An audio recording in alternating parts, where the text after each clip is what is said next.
प्रश्न लेने के पहले दो बातें। कल हम लोगों ने बात की थोड़ी बहुत भगवान मनुष्य का शरीर लेने के विषय में थोड़ा बहुत, तो उसके कई पहलू हैं, लेकिन एक सिंपल सी चीज़ मैं अगर आपसे कहूँ कि ये अभी मुझे ये देख करके ध्यान में आया, ये ब्लैंक बोर्ड है ना, तो ये ब्लैंक बोर्ड पे अपने मन से कोई चित्र बनाकर प्रोजेक्ट करके उस पर ध्यान करना ज़्यादा आसान है या सीधा माता जी के चित्र पर कंसंट्रेट करना? क्योंकि मन के अंदर जो रूपरेखाएं बनती हैं वो स्थिर नहीं होती हैं। वो मनों में जगत का जो सब्सटेंस है वो बहुत ही प्लायबल होता है। एक तो पहले हमने देखा नहीं, अगर आपको जगत जननी का रेखा चित्र मन में डालना हो तो पहले तो आपने देखा नहीं, तो पहली समस्या ये होगी कौन से हम रेखा चित्र पे कंसंट्रेट करें। और वो मन के भूमि ऐसी है, और वो अगेन मन और प्राण दोनों की भूमि, वो कभी एक रेखा चित्र बनेगा, कभी दूसरा बनेगा, कभी वो आकृति डिसॉल्व हो जाएगी। ये सारी समस्या होती है। जो लोग इनर कंसंट्रेशन प्रैक्टिस करते हैं वो इस चीज़ को जानते हैं। लेकिन जब आप एक ठोस भौतिक आकृति उस पर कंसंट्रेट करते हो तो वो सरल हो जाता है। ये एक प्रैक्टिकल कारण है। और इसलिए भगवान एक भौतिक रूप लेकर के भी आते हैं, क्योंकि उसके द्वारा हमें सहजता और सरलता हो जाती है उनके सूक्ष्म रूप तक पहुंचने के लिए। वो इसमें सीमित नहीं है, वो उन्होंने स्वेच्छा से एक बंधन बांधते हैं अपने ऊपर। जब एक बार बांध लेते हैं स्वेच्छा से तो वो उसकी परिधि में आ जाते हैं, उसके नियमों में। क्योंकि बंधन क्या है? प्रकृति के नियम है और कुछ नहीं। नियम क्या है? आदतें हैं, माता जी बताती हैं, हैबिट्स ऑफ नेचर। तो वो उसकी परिधि में अब आ गए, तो अब वो पूरा वो पाश, राम जी का नाग पाश चढ़ गया ऊपर। अब भगवान को भी उसको विमोचन करना पड़ेगा। वो ऐसे नहीं कि अब मैं भगवान हूँ, सचेतन रूप से उन्होंने वो शरीर धारण करते हैं, लेकिन उसकी परिधि में आ जाते हैं, तभी वो उस चीज़ को बदल सकेंगे। जैसे पुराने ज़माने में होते थे राजा महाराजा, कोई राजा, सारे नहीं, वो मनुष्यों के बीच आकर के भेष बदल कर घूमते थे। पढ़िए ना कहानियाँ ऐसी। आजकल तो जब राजा महाराजा जाते हैं तो सब मनुष्यों को सिक्योरिटी इधर उधर कर देती है। तो वो बीच में आते थे, घूमते थे, ताकि वो मनुष्य की समस्या को वहाँ पर जाके जान सकें, ग्राउंड पर। ठीक है? तो वो भी है कि जो ये राज राजेश्वरी हैं, जो इस सृष्टि के नियंता हैं, संघर्ता हैं, करता है, वे मनुष्य की सीमा में आकर कि मनुष्य की सीमा में क्या समस्याएं होती हैं, मानव देह लेने से क्या प्रॉब्लम होती है। नहीं तो भगवान को कैसे पता चलेगा कि बीमारी का अनुभव कैसा होता है? श्री अरविंद एक जगह लिखते हैं कि कोई भी संसार की ऐसी का रोग नहीं जिसको माँ ने अपने शरीर पर ना लिया हो।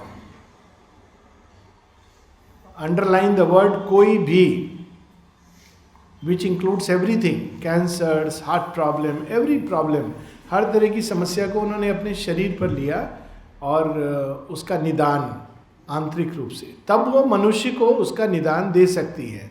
नहीं तो केवल लेक्चर होगा। ठीक है? तो ये दूसरा एक और प्रश्न था कल, उसके विषय में भी दो शब्द और बोलना चाहूँगा कि इवोल्यूशन और तीव्र गति से इत्यादि इत्यादि। तो देखो, हम सबके पास एक चुनाव होता है। एक होता है साधारण जीवन, और जैसा मैंने बताया कि वो जीवन हम सब जानते हैं, उसमें थोड़ी खुशी है, थोड़ा गम है, थोड़ा अच्छा है, थोड़ा बुरा है, एक सीमित जीवन है। और यदि व्यक्ति उससे खुश है तो उसको कोई आवश्यक नहीं कि वो नेक्स्ट लेवल के लिए प्रयास करे, वो उसमें अभी बना रहना चाहता है। आप देखोगे कि हाथी इतना विशालकाय होता है ना, जीव। कभी आपने देखा है मंदिर में यहाँ बंधा हुआ हाथी? उसका नाम है लक्ष्मी, हथनी है। अब उसके वो कैसे बंधी रहती है? उसके पाँव में कोई बेड़िया नहीं है, पर उसको एलिफेंट ट्रेनर्स ट्रेन करते हैं कि भागेगी नहीं। लेकिन क्या वास्तव में शोभा देता है एक हथनी को या हाथी को जो जंगल में फ्री घूमने वाला, वो ऐसे खड़ा रहे, सब रुपया पैसा दे रहे हैं वो उनको ऐसे, इज इट समथिंग वर्थवाइल? नहीं ना। सिंह को एक पिंजड़े में डाल दो, हम लोग कौतूहलवश उत्सुकतावश देखने जाते हैं, लेकिन इट्स नॉट। इसीलिए वाइल्ड लाइफ की रियल सफारीज होती है कि आप पिंजड़े में जाओ, सिंह को देखो खुले में, बहुत अलग अनुभव है। मैंने देखा है कीनिया में मसाई मारा जंगल, हम लोग जीप में जा रहे हैं, सामने एक बाघिन जा रही है, ऐसे चल रही है कि जैसे उसको दुनिया की कोई फिक्र नहीं। एक बार उसने पीछे मुड़ के देखा, पीछे पीछे जीप आ रही है, कितना पीछे, बस इस ऑल जितनी डिस्टेंस। फिर उसके बाद केयरलेस। वो जो आनंद है उसके नेचुरल स्वभाव में, प्रकृति में देखने का, वो कहीं भिन्न है जब आप उसको आर्टिफिशियल एक कंडीशनड एनवायरनमेंट में। तो मनुष्य के अंदर भी एक हाथी और सिंह की तरह एक बहुत ही शक्तिशाली महत चैतन्य में सत्ता है। वो हमारी सच्ची प्रकृति है जिसमें आनंद नेचुरल है। पर अभी हम जो लाइफ लेते हैं वो कंडीशन लाइफ है, एक जेल में जीते। अब जेलें कुछ होती हैं, अच्छी भी होती हैं। उसमें अच्छी जेलें मतलब आपको मोबाइल टीवी पहुंच जाएगा, कभी कभी चिकन मिल जाएगा, ऐसी जेलें होती हैं। पर अल्टीमेटली जेल तो जेल है ना। तो एक जीवन है साधारण जीवन, जिसमें अधिकतर समय व्यक्ति भोजन इसमें बिताएगा और अपनी रोज की थोड़ी बहुत कठिनाइयाँ इसमें। और एक जीवन है जो हमारा सच्चा जीवन है, जिसको उत्कृष्ट जीवन, देवतुल्य जीवन। अब ये सबके लिए नहीं है, इसका चुनाव करना पड़ता है। इसीलिए योग एक ऐसे नहीं दिया जाता कि मास मूवमेंट आकर के आपने सामूहिक योग दे दिया, नहीं। एक व्यक्ति तैयार होता है, वो देखता है इस साधारण जीवन को, उसमें सब कुछ होके भी, ये भागने का नहीं है, ये साधारण जीवन वो देखता है, उसमें सब कुछ है आपके पास, सक्सेस है, पैसा है, लेकिन वो सोचता है कि नहीं, ये लाइफ नहीं है, जीवन कुछ और होना चाहिए। और तब वो शुरू करता है उस जीवन की ओर आरोहण, अपने ही सच्चे नेचर को। जैसे एक हथनी है, अभी अगर उसको स्वतंत्र करना है तो बहुत रीट्रेनिंग करना पड़ेगा, तो भागेगी नहीं आप छोड़ दोगे तो। पंछी होते हैं जो पिंजड़े में रहते हैं ना, घर में रहने के आदी होते हैं, आपने देखा होगा कि पिंजड़ा खोल दो तो नहीं उड़ते हैं, उनको डर लगता है, उनको वो भूल गए उड़ना, ऐसे ही चलेंगे, यहाँ से वहाँ फुदक करके पहुँच जाएंगे, नहीं उड़ पाते। पंख हैं, सब है। तो आध्यात्मिकता क्या है? ये हमारा ही सच्चे नेचर से हमारा परिचय है। पंख है, हम उड़ना भूल गए हैं। शक्ति है, लेकिन हम विस्मृत हो गए हैं। श्री रामकृष्ण की एक कहानी है इस बारे में कि एक सिंह का बच्चा, एक सिंगनी सिंह के बच्चे को जन्म देते हुए मर गई। एक शिकारी ने उसको मारा, मरने के पहले उसने अपने बच्चे को जन्म दिया। सिंगनी मर गई। बच्चा जो था उसके आसपास वो सारे उधर भेड़ बकरियां तो वो इकट्ठा हो गए, तो बच्चा उन्होंने उस बच्चे को बड़ा करने लगे। बच्चा भी उनके साथ बड़ा होने लगा और वही घास खाने लगा, मैं करने लगा। बड़ा हो गया, सिंह है, लेकिन वो मैं कर रहा है, घास खा रहा है। एक दिन एक सिंह ने आक्रमण किया उन पर भेड़ों को खाने के लिए। तो अचानक उसने देखा ये सिंह यहाँ क्या कर रहा है, और वो बेचारा बच्चा भागे जोर जोर से बचने के लिए। तो सिंह उसके पास आया, कहा तुम क्यों भाग रहे हो, तुम तो हमारी पार्टी में हो, तुम क्यों भाग रहे हो डर के। कहता है नहीं आप प्लीज मुझे छोड़ दीजिए, सिंह की भाषा में। तो सिंह माने बकरी की भाषा में मैं करता हुआ वो लेके गया। बोले ये तुम भाषा को क्या हो गया, तुम भूल गए अपनी भाषा भी। तो फिर वो मिमिया रहा है, मेरी भाषा कौन सी भाषा। तो वो ले गया नदी पर, उसको खदेड़ता हुआ कहा देखो अपनी शक्ल वहाँ। तो देखता है, फिर सिंह को देखता है, फिर देखता है, फिर सिंह को देखता है, मैं तो इसके ही जैसा हूँ, भिन्न नहीं हूँ। तब सिंह कहता है उस शावक से, बच्चे से, अब तुम भी दहाड़ो मेरी तरह निर्भय होके, तुम जंगल के राजा हो, दास नहीं हो। हम लोग क्या सिखाया जाता है, राजा बनने के लिए आपको खूब ऊंची पोस्ट पर पहुंच के खूब धन कमा के तब राजा बनोगे, लेकिन अगर आप अपने स्वरूप को पालोगे तो आप राजा बन जाओगे, क्योंकि आपका वो स्वरूप है, कोई अलग चीज नहीं है। योग कोई बाहर से अलग चीज को प्राप्त करना, अपने ही स्वरूप को प्राप्त करना, लेकिन वो इसलिए कठिन होता है क्योंकि जन्मों की, हजारों हजारों वर्षों की हमें कंडीशन कर दिया गया, प्रकृति ने बांध दिया, नहीं मुक्त करना चाहती। स्टोरी है ना शिव जी के पुत्र कार्तिकेय की, कि उनको 6 कृतिकाओं ने पाला था, इसलिए उनका नाम कार्तिक होता है। और वो जन्मे किस लिए थे, कौन से असुर को मारने के लिए? मिथोलॉजी पढ़ी नहीं चलो कोई बात नहीं, असुर था एक, इतने काफी है, असुरों का नाम याद नहीं रखो तो अच्छा है।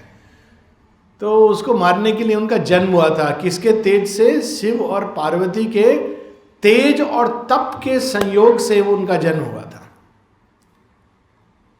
और वो असुर ने जन्म से ही मारने की चेष्टा की, तो वो 6 भाग में टूट के, वो स्टोरी कृतिकाओं ने पाला।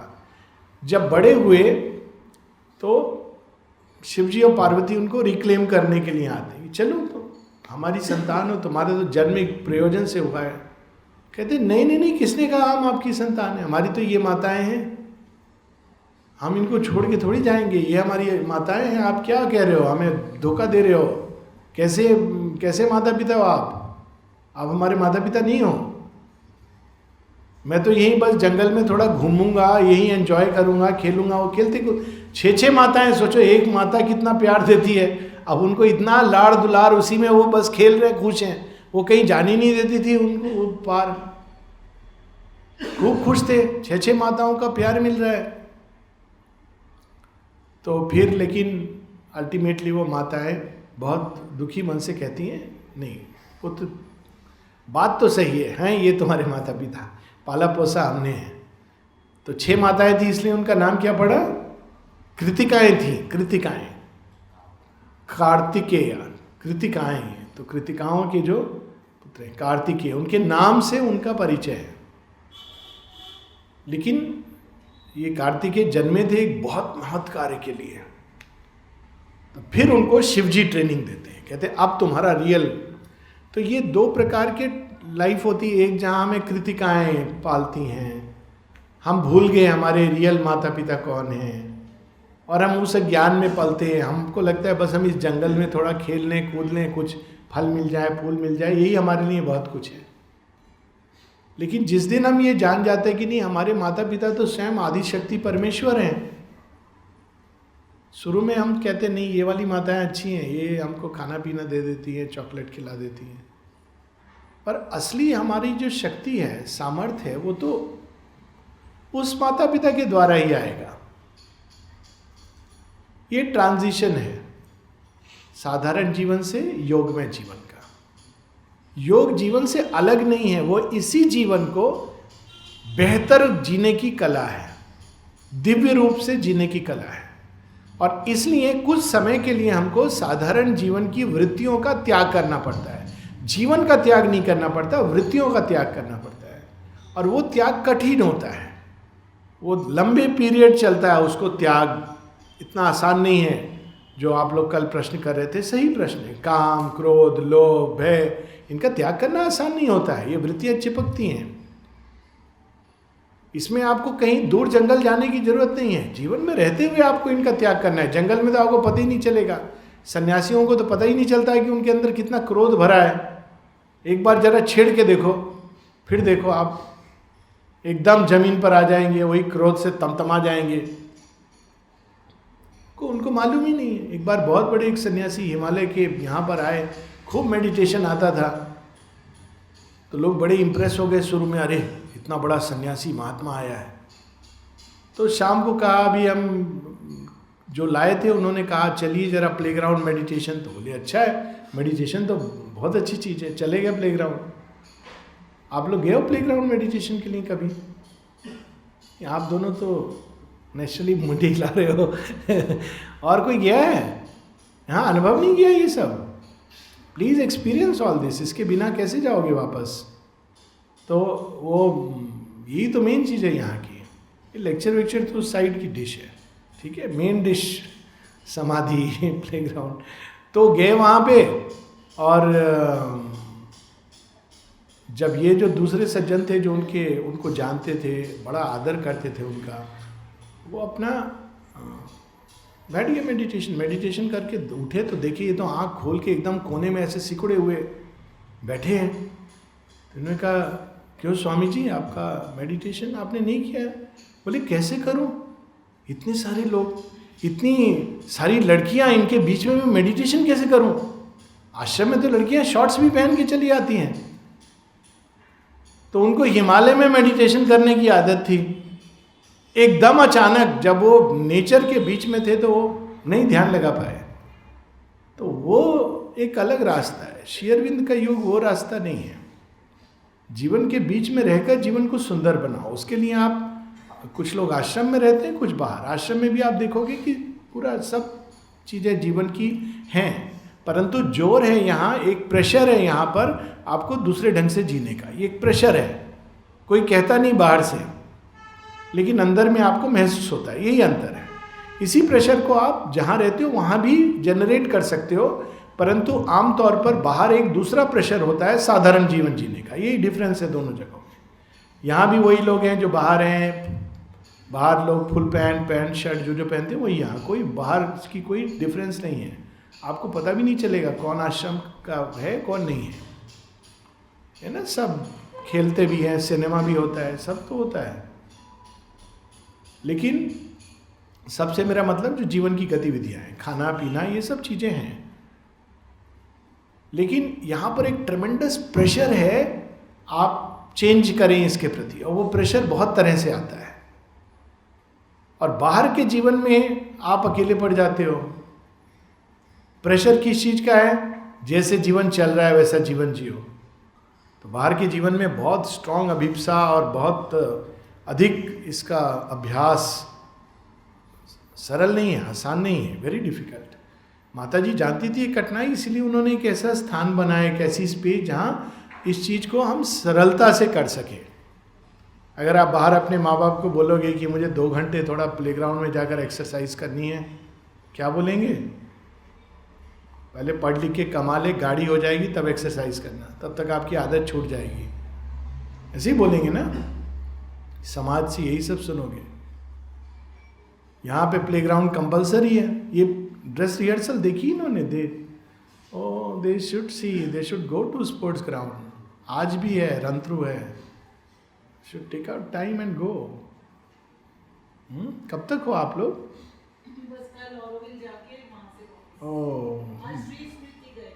हाँ, but these things are real life events. They can change their life just by seeing. क्योंकि वो जो एक एक्सपीरियंस है ना, अलग एक्सपीरियंस है। आप देखोगे स्पोर्ट्स ग्राउंड में लड़के लड़कियाँ कैसे 6 साल के बच्चे से 90 साल के बूढ़े तक कैसे पार्टिसिपेट करते हैं, एक अलग आयाम है। कोई बात नहीं, अगर अभी आप नहीं भी देख सके तो अलग से आओ, कैंप के उसमें नहीं, क्योंकि कैंप की सीमाएं होंगी, उसकी परिधि होगी। आप अलग से आओ अपने आप केवल इस जगह को अनुभव करने के लिए, देन यू विल अंडरस्टैंड कि मैं क्या कह रहा हूँ। ठीक है, तो अपने आप आओ, उसमें क्या है। ये एक आपका एक्सपोजर हो गया, आप जान गए। 31 लोगों के लिए passes are also different. हाँ नहीं, दैट दे विल डू। ये तो गेस्ट हाउस में रुके हैं ना। हाँ नहीं, then they can go, no problem, they can go. Guest house में तो प्रॉब्लम नहीं है, पर एनीवेज आपका एक एक्सपोजर तो हो गया, जगह क्या है। अब जो लोग चाहते हैं सच में अपने अंदर से, वो फिर आएंगे, और फिर आप केवल इस जगह के अंदर सोख करने के लिए आओ।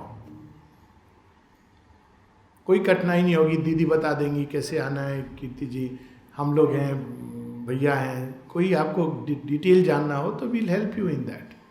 ओके, अपने आप आओ और ये अनुभव करो कैसे यहाँ पर प्ले ग्राउंड, स्पोर्ट्स ग्राउंड, ये चीज़ें उनके पीछे क्या महत्व है। योग एक थ्योरेटिकल चीज़ नहीं है, ये प्रैक्टिकल चीज़ है। आप लोगों ने पूछा था ना प्रश्न, क्रोध, यहाँ पर माता जी कैसे ये क्रोध और इन चीज़ों को समाप्त करने का उन्होंने कितना प्रैक्टिकल तरीका बनाया है। आपने देखा है इस चीज़ को? शायद नहीं देखा हो, इसलिए मैं तुम्हें बता रहा हूँ। उन्होंने कोई, वो तो टॉक्स उनकी हैं, उसमें मेथड्स बताए, पर एक प्रैक्टिकल तरीका। दो, एक, सब बहुत व्यस्त रहते हैं, किसी के पास टाइम नहीं होता इतना कि शाम को बैठ करके हम टीवी देखें प्रोग्राम, बहुत व्यस्त रहते हैं। शाम को क्या करते हैं, 5:30 बजे जब डिपार्टमेंट क्लोज हो जाते हैं तब जाके प्लेग्राउंड में व्यस्त रहते हैं। अच्छा है, खेलते रहते हैं और वहीं पर थोड़ा जो भी एक दूसरे से मिलना, वार्तालाप, ये सब हो जाता है, व्यस्त रहते हैं। तो जब तक फिर डाइनिंग रूम 8 बजे, तो you don't have time for any useless things. दूसरा, स्पोर्ट्स और प्लेग्राउंड पे बहुत जोर दिया माने, क्योंकि जो यंग बच्चे हैं उनके अंदर बहुत ऊर्जा होती है। जब बच्चे आए तब उन्होंने शुरू किया ये। अब ये ऊर्जा नेचुरल है, आप तो कहीं ना कहीं तो निकालोगे ना। अगर ऊर्जा है आपके अंदर है, इसलिए बूढ़े लोग तो दांत गिर रहे होते हैं, खाने की तकलीफ होती है, उनमें क्या ऊर्जा रहेगी? जिंदगी में सारी ऊर्जा तो वेस्ट हो गई। तो आप लोग के अंदर ऊर्जा है, इसको चैनलाइज करना, डायरेक्ट करना। तो दूसरा उन्होंने मेथड निकाला स्पोर्ट्स, गेम्स, एक्सरसाइज के थ्रू, सॉलिड। अगर आप कभी प्लेग्राउंड यहाँ का देख लोगे तो आश्चर्य करोगे। एशिया के ओलंपिक साइज का स्विमिंग पूल है यहाँ, कोई भी जा सकता है, माने कोई भी जो आश्रम का इनमेट है, सब समान रूप से। कोई ये नहीं बड़ा है छोटा है, अमीर आदमी स्विमिंग पूल में जाएगा, गरीब नहीं जाएगा, खाली लड़के जाएंगे, लड़कियां नहीं जाएंगी, ये सब कोई रिस्ट्रिक्शन नहीं है। तो आप रियल लाइफ के बीच में ये योग करते हो। तीसरी चीज, हर प्रकार के कला है, संगीत है, डांस है, जिस भी चीज में आपको रुचि हो एज ए हॉबी, उसको परस्यू करने की फोटोग्राफी यहाँ पर सुविधा है। तो आपकी ऊर्जा उसमें भी चैनलाइज होती है। ये ऊर्जा अगर चैनलाइज नहीं होगी तो फिर ये नेचर के ग्रूव्स जो हैबिट है उसमें चली जाएगी। नेचर की हैबिट तो यही है ना। फिर नहीं पढ़ाई करो, अपना दोस्त दंगड़ के साथ अड्डा, यही फिर नेचर की हैबिट में चली जाती है। तो आप अपने जीवन को खूब व्यस्त रखो, सुंदर चीज़ें डेवलप करो, खूब एक्सरसाइज करो। ये सब चीज़ें प्रैक्टिकल है। थोड़ी देर बैठ के फिर ध्यान करो। एक्सरसाइज करोगे तो ध्यान भी अच्छा होगा, क्योंकि ऊर्जा थोड़ी रिलीज होगी ना। नहीं तो तामस आएगा शरीर में, बैठोगे तो नींद आएगी, आपको लगेगा कि ध्यान हो रहा है, ध्यान नहीं हो रहा है, सो रहे हो। ओके, तो these are simple practical ways. अब आप लोगों के प्रश्न, जब हमारी कोई बड़ी से बड़ी समस्या हो, उसका समाधान किसी महापुरुष से हमें बहुत आसानी से मिल जाता है और हम उस समस्या को बहुत आसान समझने लगते हैं। लेकिन वो समस्या कुछ ही समय बाद उसी समस्या में सो जाते हैं और परेशान हो जाते हैं। क्यों? क्योंकि महापुरुष या किसी से भी आपको समाधान मिलेगा, वो एक प्रकार का नॉट थ्योरेटिकल, वो उस व्यक्ति ने प्रैक्टिस किया हुआ है, वो आपको बता देगा। लेकिन प्रैक्टिस तो आपको करनी है। किताब में पढ़ लिया या किसी ने आपको बता दिया समाधान, है ना। मान लो मैं एक कठिनाई से गुजरा, एक बीमारी हुई, ठीक हो गया, है ना। तो आप अगर पूछोगे ये बीमारी हो जाए तो क्या करना चाहिए, मैं क्या बोलूँगा? अरे बेटे कोई चिंता की बात नहीं है, होती है, ठीक हो जाती है। पेन होगा उसके लिए आप ये कर सकते हो, इसके लिए कर सकते हो। डॉक्टर लोग करते हैं ना, ये मरीजों को बता देते हैं, लेकिन क्या उससे समस्या इमीडिएटली समाधान हो जाती है? आपको आशा मिलती है और दिशा मिलती है और रास्ता मिलता है, लेकिन फिर भी पेन आपको होगा। अगर दवाइयां लोगे, उसके जो भी साइड इफेक्ट या होंगे वो आप उससे गुजरोगे। तो मुख्य चीज होती है उसको प्रैक्टिस में लाना, वरना कुछ भी पढ़ने का, किसी टीचिंग का, किसी महापुरुष से मिलने का कोई फायदा नहीं है। उसको टीचिंग को प्रैक्टिस में लाना, ये इंपॉर्टेंट है। ओके, तो प्रैक्टिस करो, तो आसान होगा। बार बार आएगा, बार बार प्रैक्टिस करो। काक चेष्टा, कौवा है ना, गिव अप नहीं करता है। कौवा भी एक गुरु होता है, सीखो, सीखना चाहिए उससे कुछ।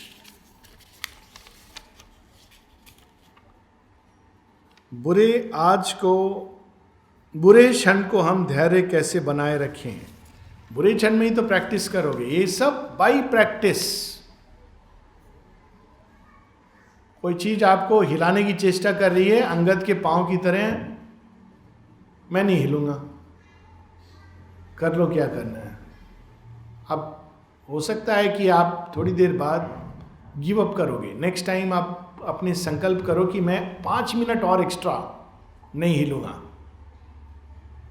अंगद जी की स्टोरी मालूम है ना, पांव जमा दिया था रावण की सभा में तो कोई हिला नहीं पाया,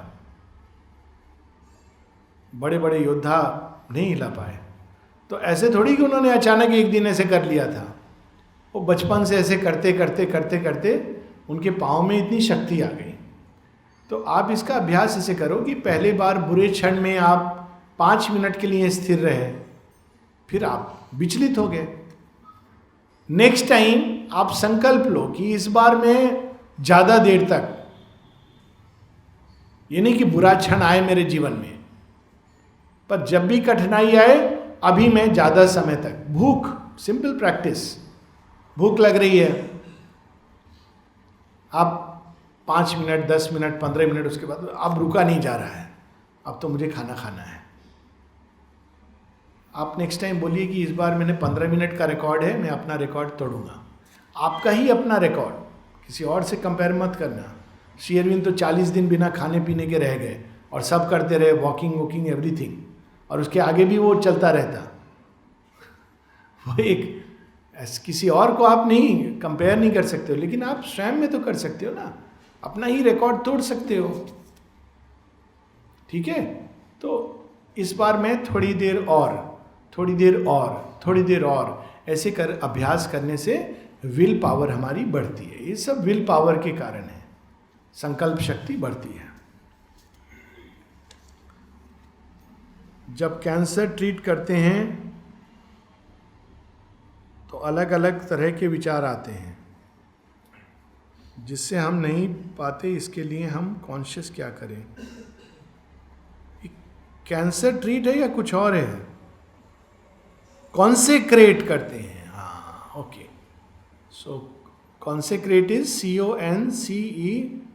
CONCERATE, कॉन्सेक्रेट। कॉन्सेक्रेट करते हैं तो अलग अलग विचार आते हैं, ठीक बात है। बहुत सुंदर प्रश्न है और बहुत सुंदर प्रैक्टिकल ऑब्जर्वेशन है। तो आप इसीलिए प्रारंभ में कॉन्सेक्रेट करो और अंत में कॉन्सेक्रेट करो। ये तो कर सकते हैं कि मैं खाने जा रहा हूँ, माँ ये भोजन आपको अर्पित है, ये भोजन मेरे देह को पोषित करे, मेरे अंदर अच्छे तत्व पैदा करे, मुझे स्वस्थ बनाए, शक्ति वर्धन करे। ये तो कर सकते हैं ना 2 मिनट। जब भोजन समाप्त हो गया तो उस समय माँ बहुत बहुत धन्यवाद, टेक्स 1 मिनट। अब धीरे धीरे ऐसे करोगे तो आप भोजन के समय भी कॉन्शियस रहने लगोगे। दूसरी जो एक प्रैक्टिस बहुत सुंदर होती है वो है मंत्र जप। कोई भी मंत्र ले लो, अभी जब तक अपने आप अंदर से मंत्र नहीं आता, अंदर से आएगा तब जरूरत नहीं रहेगी बाहर से। कोई भी मंत्र, ओम है, माँ का नाम है, कोई भी सिंपल छोटा मंत्र, और जब जब आपको लगे, आप जब याद आए तो आप उस मंत्र के अवलंब के द्वारा, उसके सहारे से याद करो, कॉन्सेक्रेट करो। मंत्र को अवलंब बताया गया उपनिषदों में। एतद सबसे अच्छा अवलंब, सहारा कौन सा है? ओम। इस मंत्र को ऐसे उपनिषदों में लिखा है। तो आपने कुछ भी किया उसके पहले इस मंत्र को अंदर में जोर से करने की जरूरत नहीं है। मंत्र अपने लिए होता है, दुनिया को सुनाने के लिए नहीं, ठीक है? तो आप उसके द्वारा कंसंट्रेट करो और कंसेक्रेट करो। शायद आपने वर्ड यूज किया है concentrate, not consecrate. So concentrated, CONCETRATE, concentrate. तो आप जितना करोगे अभ्यास उतना अधिक आप उसमें अच्छे होते जाओगे। अभ्यास करो, कोई बात नहीं। सचिन तेंदुलकर भी ऐसे ही शुरू करते करते क्रिकेट का भगवान बन गया। Practice practice practice. विचार आते हैं, कोई बात नहीं, आप बैठो, बार बार बैठो, और जैसा मैंने बताया किसी मंत्र का या किसी इमेज का सहारा लो। बार बार ध्यान भटकेगा फिर लाओ, भटकेगा फिर लाओ। शुरू में आप 10 मिनट बैठोगे, आधे क्षण का ध्यान होगा। प्रैक्टिस करोगे तो एक समय ऐसा आएगा जब आपको ध्यान से बाहर निकलने का मन नहीं करेगा। फिर एक समय आएगा जब आप जो कुछ भी कर रहे हो अंदर में ध्यान चलता रहेगा। पर एक दिन में नहीं होगा ना, एक लंबी दूरी है। बस गिव अप मत करना। दिमाग और भावना में ना बहें, इसके लिए क्या करें? स्टेप बैक करना सीखना चाहिए। स्टेप बैक मतलब कुछ भी कहने के पहले, करने के पहले, बहने के पहले एक क्षण के लिए केवल रुक जाओ, एक क्षण के लिए, और ये कहो अपने आप से, करूं या ना करूं, बस इतना। हो सकता है आपका एक पार्ट बोले ना करो और दूसरा पार्ट करने को विवश कर दे, ये हो सकता है। शुरू में ऐसा ही होता है। फिर धीरे धीरे ये करूं या ना करूं को थोड़ा बढ़ाते जाओ। नहीं करूंगा, थोड़ा आप उसको प्रोलॉन्ग कर रहे हो। लड्डू है, नहीं खाऊंगा, क्या होगा, देखता हूं मैं क्या होगा। अंदर में आप बेचैन हो रहे, रेस्टलेस, कोई बात नहीं, मन को आप माइंड को डाइवर्ट कर रहे हो, तो धीरे धीरे आप देखोगे कि उसकी पकड़ कम होती जाएगी। अगेन मैं जो आपको बता रहा हूँ बरसों की साधना को 2 मिनट में बता रहा हूँ, तो इसलिए जो आपने बोला ना कि किसी से हम सुन लेते हैं, प्रैक्टिस में बिल्कुल आपको प्रैक्टिस करना पड़ेगा। जो बता रहा है उसने भी प्रैक्टिस किया है, तब वो बता सकता है। ऐसे नहीं कि अचानक अपने आप कोई चीज़ घटित हो जाती है। बरसों की चीज़ है जो उत्तर 2 लाइन का होता है, पर आपको अभ्यास, और ये अभ्यास ही आपकी सिंसेरिटी को दर्शाता है। ज़्यादातर लोग क्या, देखो डिफरेंस क्या होता है, जो कोई चीज़ को सक्सीड करता है और जो कोई नहीं सक्सीड करता है। डिफरेंस ये होता है कि एक व्यक्ति प्रयासरत रहता है कितनी भी फेल्योर मिले तो भी, और दूसरा गिव अप कर देता है। यही अंतर है। आखिरी सांस तक गिव अप मत करो, मोस्ट इंपॉर्टेंट ये है।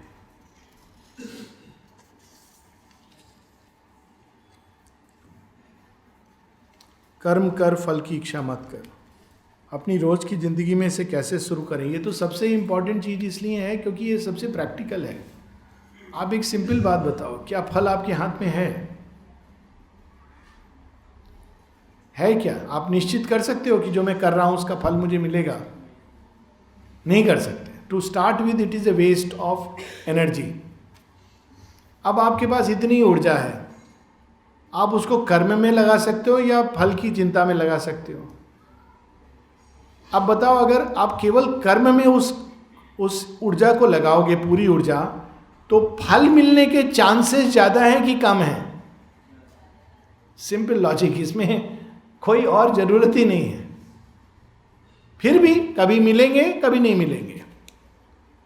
आप पूरी ऊर्जा को काम में लगाओ, एक्सीलेंस के लिए। इन एनी केस फल की चिंता व्यर्थ है। अगर चिंता से फल मिल जाता तो सबको चिंता करनी चाहिए। एग्जाम के एक दिन पहले सबको बैठ के चिंता करनी चाहिए, अरे यार क्या होगा, पता नहीं पास होगा नहीं होगा, है ना, ये चिंता करनी चाहिए। लेकिन फल नहीं मिलता उससे। जब हम इस चीज को जानते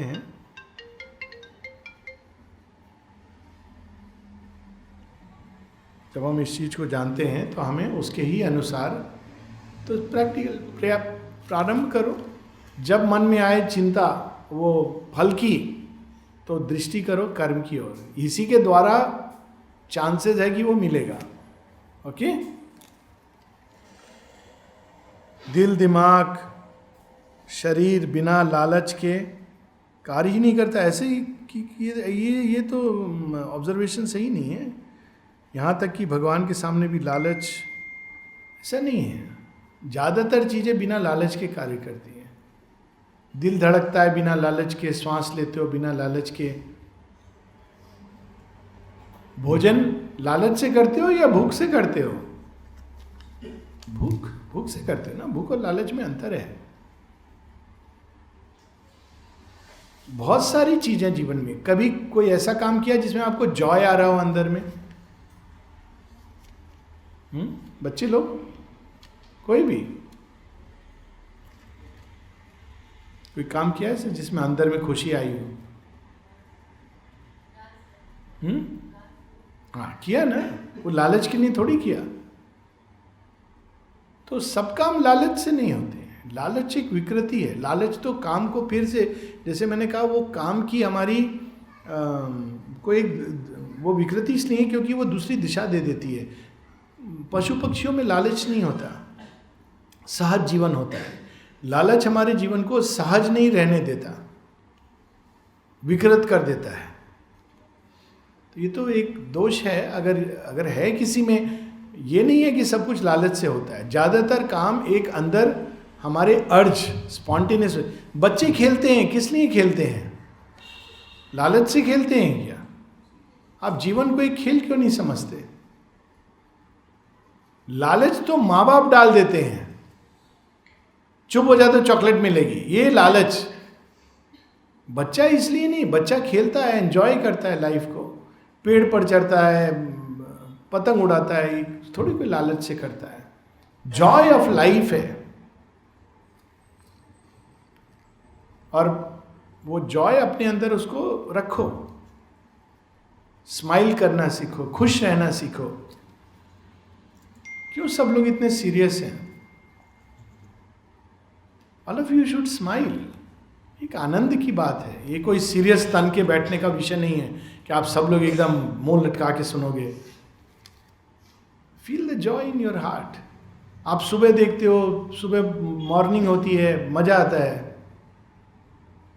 क्यों मजा आता है? लालच के कारण, कि उसमें नेचुरल एक जॉय है। फूल को देखते हो, कोई अच्छी बात कर देता है, अच्छा लगता है ना। ये सब लालच नहीं है, ये प्रकृति के अंदर एक सहज जॉय मिला हुआ है। लालच तो हमको वो जॉय को एंजॉय नहीं करने देता है, क्योंकि जब हम कोई चीज हमें मिली है, हम उस समय क्या सोच रहे हैं? बाद में और कब मिलेगा, कितना मिलेगा। देखा है ना, जो लोगों ने अभी काला धन बटोरा था, वो एंजॉय नहीं कर पाते हैं। उनसे मूर्ख कोई नहीं है, रियली मैं बता रहा हूं। करोड़ रुपया घर में रखा है, क्यों रखा है इसकी कोई लॉजिक नहीं। आप उसको खर्चा करो, कम से कम गाड़ी खरीदो, घर बनाओ, कुछ तो करो। उसको घर में क्यों रखा है? लालच ये होता है। घर में इतना रुपया रखने का क्या क्या वो है? लोग बोले हैं घूस देने के लिए, घूस दे के मुझे ये मिलेगा। अरे मत मिलने दो, क्या जरूरत है? ये मानसिकता है और कुछ नहीं है। और हम लोग इस मानसिकता को बढ़ावा देते देते अब प्रकृति में इतनी विकृति हो गई है कि सब वो लालच लालच लालच। कोई जरूरी नहीं है, और जीवन बड़ा सुंदर रहेगा। और मैं बताता हूँ आपको, सिंस हमने इसकी बात की, प्रैक्टिकल तरीके। मैंने ज़िंदगी में घूस नहीं दिया है कभी, और सब जिंदगी देखी है। और जब कभी किसी ने ऐसे मांगा, तो एक अगर क्लर्क या कोई मांगता है ना, immediately I have written a letter to his superior. और सुपीरियर रिस्पॉन्ड नहीं करता है तो उसके ऊपर कोई ना कोई एक मिल जाता है, फंस जाता है चेन में, जो ईमानदार है, और फिर फटाफट आपका काम होगा। आपको पकड़ना है चेन में। ऐसा नहीं है सब लोग खराब हैं, बदमाश है, लालची हैं। हम लोग देते जाते हैं तो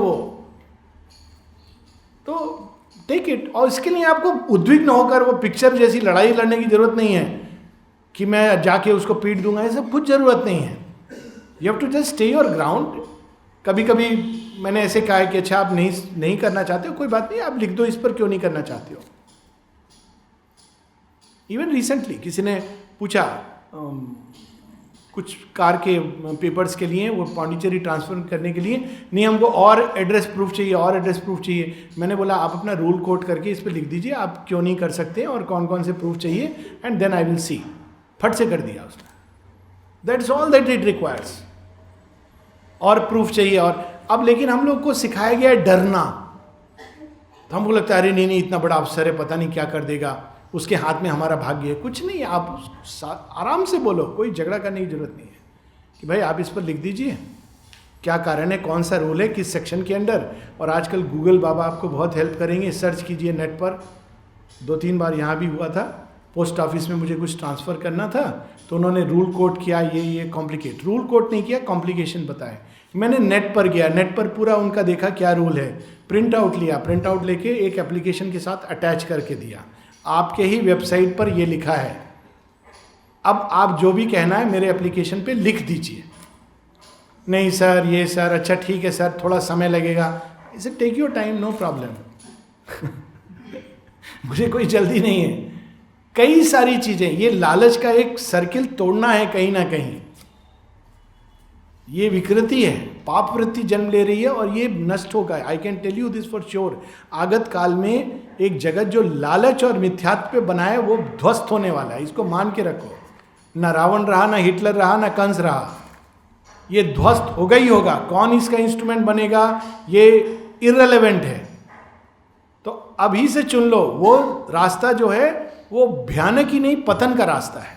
जो लोग आपको लग रहा है अभी प्रॉस्पर कर रहे हैं, उनको देख के वो मत सोचो अरे वो तो बड़ा प्रॉस्पर कर रहा है। आपको मालूम नहीं है कि नींद नहीं आती है, करोड़ों रुपये के बिस्तर पे किसी को नींद नहीं आती है। आई कैन टेल यू, वो नींद की दवाइयाँ खाते हैं लोग।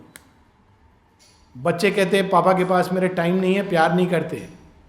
वाइफ कहती है इस आदमी से शादी करके तो मेरी जिंदगी तबाह हो गई। जो पैसे का इतना लालच करता है वो भला पत्नी को प्यार देगा? Do you really believe?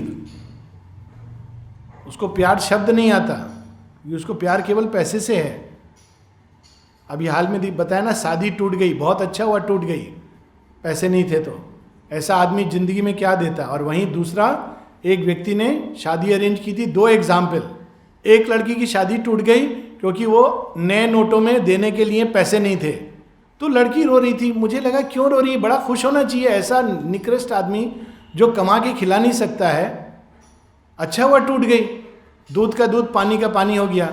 और वहीं दूसरे किसी व्यक्ति ने, क्योंकि पैसे नहीं है तो उन्होंने, दोनों फैमिली ने डिसाइड किया हम लोग इस बार केवल चाय पिलाएंगे सबको, बस 500 रुपये में शादी हुई।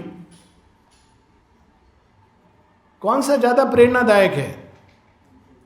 इसमें कोई डाउट है? तो let us do that, let us be the change. Okay, क्या हुआ? शादी नहीं हुई तो कोई ऐसा माने कोलैप्स हो जाएगा?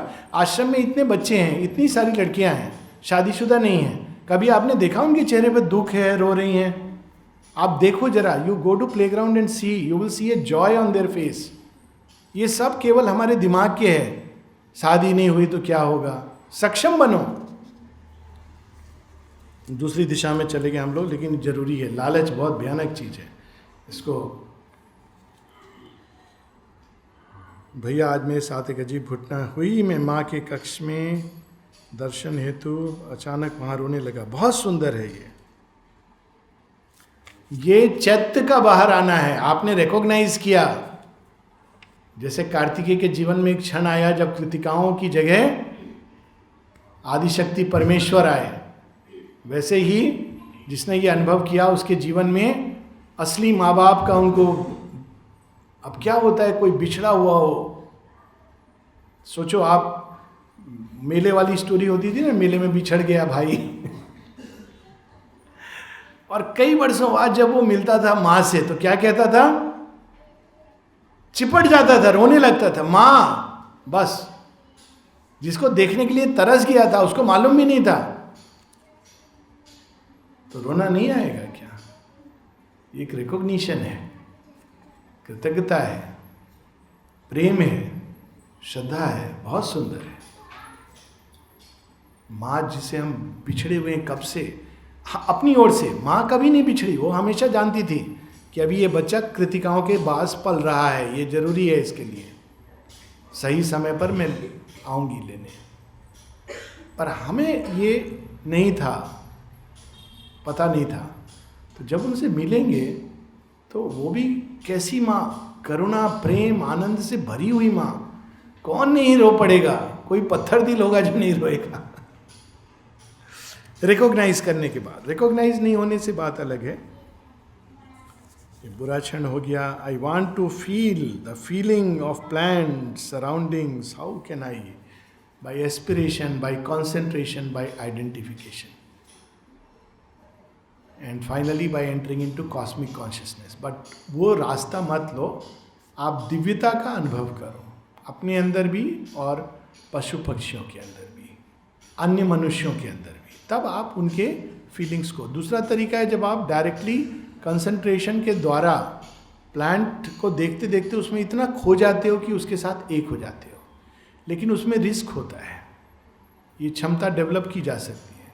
खासकर अगर आप किसी व्यक्ति के साथ ऐसे आइडेंटिफाई हो गए तो डेंजरस भी होता है. उसके अंदर की कई चीज़ें, उस प्लांट के अंदर वो भी है ना, थोड़ा प्राण तत्व का एक निम्न अंश वो भी आएगा. तो that is not the correct way. पर वो एक मार्ग है. करेक्ट वे इज़ कि आप प्लांट जब देखो तो हम लोग के यहाँ क्या था, एक तरीका वी यूज टू डू नमन. किसको करते थे? सबको करते थे. नदी को प्रणाम किया, सूर्य को प्रणाम किया, धरती को प्रणाम किया, वृक्ष को प्रणाम किया, करते थे ना. ये नमन का क्या अर्थ है? सबके अंदर भगवान है. वो बेटर तरीका है. और अगर आप ऐसे करोगे तो ना केवल उनको समझ पाओगे, आप उनके साथ कम्युनिकेट कर सकते हो, प्रकृति के साथ कम्युनिकेट कर सकते हो. बहुत भयानक रूप से बिजली चमक रही है, आप कम्युनिकेट कर सकते हो कि देखो मुझे सुरक्षित रास्ता चाहिए. लेकिन आपको पहले ये कम्युनिकेशन सीखना होगा. तो वो होता है, तरीका होता है by seeing the divine presence in all things. फिर वो आपको हानि नहीं पहुंचाएगी, क्योंकि आपने उसके मूल्य तत्व को जाना और उसको ही अपने ही मूल तत्व से सचेत करा दिया. आप एक ऐसी भूमि पर मिल गए जहां पर भेद है ही नहीं. तो जब भी कभी पशु पक्षी मनुष्य इत्यादि से मिलो, मनुष्य के साथ थोड़ा कठिन होता है भगवान को देखना उसमें, लेकिन प्रयास करो. तो कि इनमें भी भगवान है. That is the way. ये भी हो गया एक प्रश्न. क्या उसे हम भगवान कह सकते हैं जो किसी एक कार्य को करके उसमें सफल है, या फिर हर कार्य में पूर्ण रूप से? ना, सफलता का भगवान से कोई लेना देना नहीं. भगवान स्वयं कई बार धरती पर अवतरित होकर असफल होते हैं, क्योंकि असफलता के द्वार से अगर उनका कर्म सिद्ध होता है तो वो असफलता भी चुन लेते हैं. एग्जाम्पल्स बताओ कुछ असफल भगवान के. कृष्ण जी की कहानी पढ़ी है? सबने पढ़ी है? हाँ, पूरी पढ़ी है. अच्छा, कृष्ण जी का नाम रणछोड़ क्यों पड़ा? एक मंदिर भी है रणछोड़ जी का मंदिर, कोई बताएगा? वो मथुरा से चले गए थे. जब मथुरा में युद्ध होने ज्यादा कारण हो गए थे तो उन्होंने भाग गए थे. स्ट्रेटजी थी उनकी. बड़ा खुश हो रहा था असुर, अरे वाह देखो. कभी कभी भगवान असफलता को स्वीकार करते हैं. भगवान सफलता असफलता एक मानव मन समझने की चीज़ों को चेष्टा करता है. वो सफलता असफलता के मापदंड से, मानव मन के मापदंड हैं. संसार में कितने लोग जो बाद में बड़े फेमस हुए, शुरू में बड़े असफल रहे थे. एल्बर्ट आइंस्टीन, माइक्रोसॉफ्ट का बिल गेट्स. ये सफलता असफलता एक बड़ी एक क्षणिक चीज़ है, उसको इतना इम्पोर्टेंस मत दो. इम्पोर्टेंस है ग्रोथ ऑफ कॉन्शियसनेस, चेतना का विकास. वो सफलता असफलता दोनों के मार्ग से आती है. कई बार असफलता के मार्ग से ज्यादा आती है. पांडवों के जीवन को क्या बोलोगे, सफल या असफल?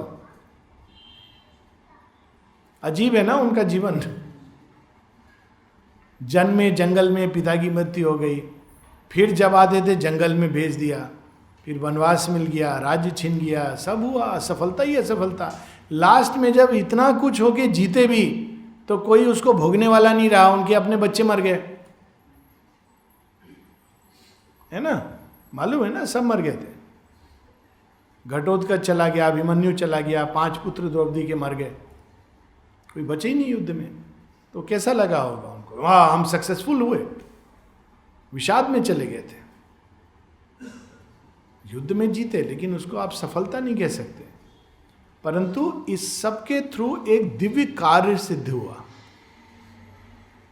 सफलता असफलता व्यक्तिगत अहम भाव है, किंतु दिव्य कार्य का सिद्ध होना एक समष्टिगत कार्य है। सोक्रेटिस जहर दे दिया गया था उसको, मर गया, क्या असफल था? शर्मद गला काट दिया था संत गुरु तेग बहादुर, सुनी कहानी आपने उनकी, क्या हुआ था उनके साथ? तवे पर। अब क्या बोलोगे, वो सफल थे असफल थे? सफल थे ना। आज उनके नाम की चर्चा होती है, उन अत्यायी अन्यायियों के नाम की चर्चा नहीं होती, वो काल के पृष्ठों में समाप्त हो गए। क्राइस्ट, आप जानते हैं क्राइस्ट को किसने सूली पर लटकाया था? नाम मालूम है आपको? समय ने उसको खा लिया, खत्म कर दिया, पर क्राइस्ट को नहीं मिटा सका। सफलता असफलता एक क्षण में आपको क्या प्राप्त होता है, इवन एक जीवन में, वो नहीं इंपॉर्टेंट है, वो एक बहुत दूर की चीज होती है। जब क्राइस्ट को सूली पर लटकाया तब लोगों ने कहा होगा, देखो बड़ा संत बनता था, जो 10-11 डिसाइपल थे वो भी भाग के छिप गए। 300 वर्षों तक क्रिश्चियंस का परसिक्यूशन हुआ। उसके बाद अंत में आज आधा वेस्टर्न वर्ल्ड क्राइस्ट के नाम से जाना जाता है। उसी प्रकार से कृष्ण का जब महासंग्राम के बाद यदुकुल भी नष्ट हो गया, अगर उसी समय कोई हिस्टोरियन लिखता कृष्ण का जीवन, तो क्या लिखता? सफल लिखता या असफल लिखता? कुल नष्ट हो गया, उनका अपने सारे नष्ट हो गए, द्वारका डूब गई, महाभारत महासंग्राम, रक्तपात सब तरफ, एक राजा नहीं बचा। तो क्या कहते लोग? प्रयास किया, असफल रहे। आज 4000-5000 वर्ष बाद सब चले गए काल के अंदर, लेकिन कृष्ण और उनकी गीता सबसे सफल कृतियां हैं। तो सफलता असफलता को एक सीमित दृष्टि से मत देखो। सफलता है अपने पूर्णत्व को प्राप्त करना, और उसको जानने का मापदंड हमारे मन और बाहरी आंखों के पास नहीं है। रियल सफलता का रियल अर्थ है अपने ही पूर्णत्व को प्राप्त करना। प्रेम पूर्णता, ज्ञान पूर्णता, हर चीज में पूर्णता, कर्म पूर्णता, युद्ध पूर्णता, उसकी अल्टीमेट पराकाष्ठा तक ले जाओ। जब किसी भी चीज को तुम अल्टीमेट पराकाष्ठा तक ले जाते हो तो वो अपनी पूर्णता को टच करने लगती है। ये है। ओके, तो हम लोग यहाँ रुकते हैं। कोई अगर क्विक क्वेश्चन है बच्चों का?